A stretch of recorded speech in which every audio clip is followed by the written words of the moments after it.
So the final type of trait that doesn't seem to follow Mendel's laws, even though it actually is, are called sex-linked or X-linked traits. Now we know that human beings have two sex chromosomes, X and Y. Males have one X, one Y. Females have two X's. There are a number of traits, the genes of which are found on the X chromosome only, not on the Y. And these traits are called X-linked or sex-linked traits. They can be passed on to your children, but the probability doesn't follow the usual Punnett square probabilities because they're found on the X chromosome. At fertilization, each parent gives one of the two sex chromosomes. The male can give both an X and a Y, but the female can only give an X. So depending on what the trait is and whether or not it's dominant or recessive, and whether or not the mother or father or both have the disease or are carrying it, the probabilities of transmission are going to be different than you would expect following Mendel's laws. There's this word up here called consanguinity, and I want to refer to that in just a little bit because we're going to be talking about hemophilia. Hemophilia is one of the classic examples of sex-linked or X-linked recessive trait. First of all, hemophilia is a blood disorder. Individuals with hemophilia do not produce a particular protein called clotting factor 9, and that means that their blood does not clot. In the past, that disease was fatal because a small injury would result in bleeding out.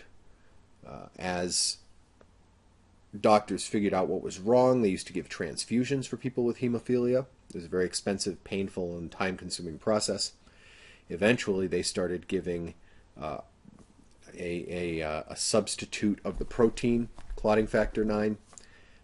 Later on, they started synthesizing the protein so they could just give injections of that particular clotting factor so people with hemophilia could clot at least somewhat. They have to take injections every day. And then recently they decided to start looking at possibly curing with gene therapy. But they haven't had very much success in that area. The gene that controls hemophilia is carried on the X chromosome. Now, the reason we want to talk about consanguinity is because hemophilia is often called the royal disease because it is very well studied in the royal family of Great Britain. Because of the interbreeding, which is what consanguinity means. Consanguinity means do you share blood with someone?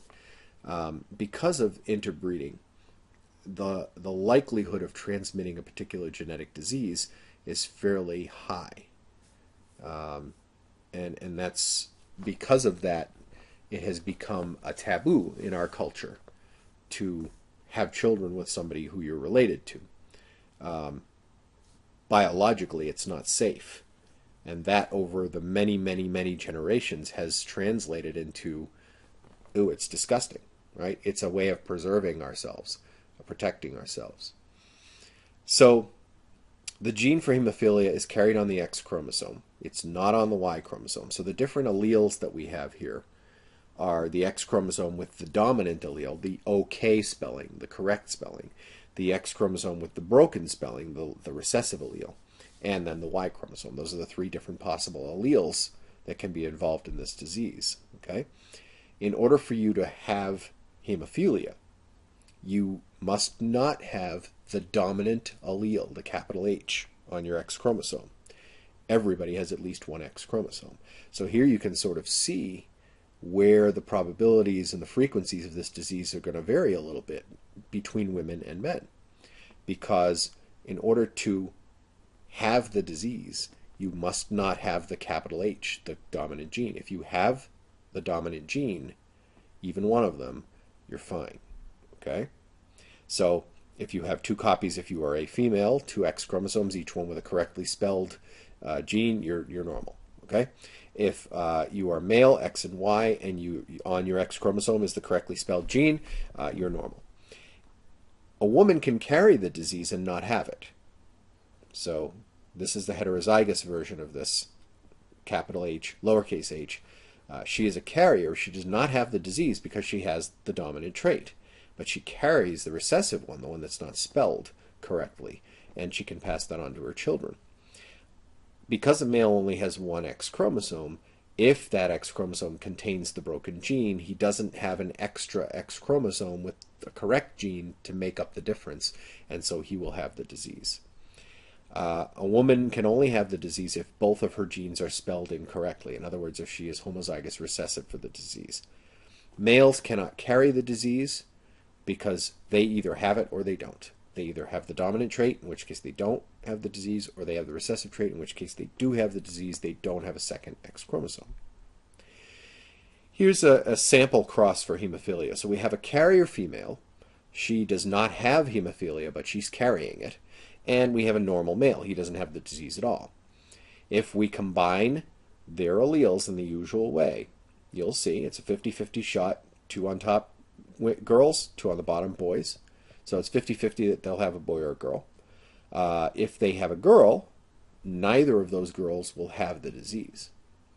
If they have a boy, though, there's a 50-50 chance that their boy child will have the disease because of the combinations. So we often see these X-linked recessive diseases found mostly in males, and they also tend to skip a generation. Females can get the disease, but it has to be with the right sort of combination of parents. Sometimes there are traits that are X-linked dominant traits. In other words, if you have the dominant allele, you get the disease or you express the trait. Okay? If you are female and you get the dominant allele on one of your chromosomes, but the other one is fine, you'll have the disease, but it won't be quite as bad. If you're a male, because you don't have a second X chromosome, you have the disease. It's as bad as it's going to be. It's more severe. Okay? An affected male, somebody who has this X-linked dominant trait, who has children with an unaffected female, she doesn't have at all the dominant gene, she's homozygous recessive, that male who has the disease can't pass that disease on to his sons, because if you have a boy child, that boy child will always get the Y chromosome from dad, and the Y chromosome doesn't carry this disease. And if mom is fine, she's going to give a normal X chromosome, and this child, the boy children, will never have the disease. Girl children have about a 50-50 chance of getting it. Okay? Here's one of my favorite X-linked dominant genes. It's called congenital generalized hypertrichosis. Break it down. Congenital means it's inherited. Generalized means it's over the entire body. Hyper means excessive or above, and trichosis is hair growth. This is extremely dense hair growth over the entire body. It is sometimes called werewolf syndrome. This is what it looks like. This is a photograph. This is not a drawing. This is a photograph of a Mexican soldier, and his family has this disease. It's excessive hair growth over the entire body. Let's take a look at a possible cross with X-linked dominance. In this case, we have an unaffected female. She has both recessive genes. Remember, this is a dominant trait, so in order to have it, you have to have one dominant gene. So this is an unaffected female. She's fine. The male is affected. He has a capital C on his X chromosome. That's the broken one, the dominant one. If they have a girl, both girls will have the disease, but they won't have it quite so bad because their extra X chromosome from mom will take up a little of the slack. They'll still have the disease. In the case of the hair growth, they'll still be pretty hairy, but not quite as bad as that photograph. If it's a boy, the boys won't have this disease. They will look normal. So only the daughters will have the disease in this particular combination. And again, you can do Punnett squares for any of these things. So X-linked traits follow Mendel's rules, but they sometimes don't seem to, because everything's carried on the X chromosome, And then whether you're a boy or a girl child depends on, will affect whether or not you have the particular combination that's going to get you the disease.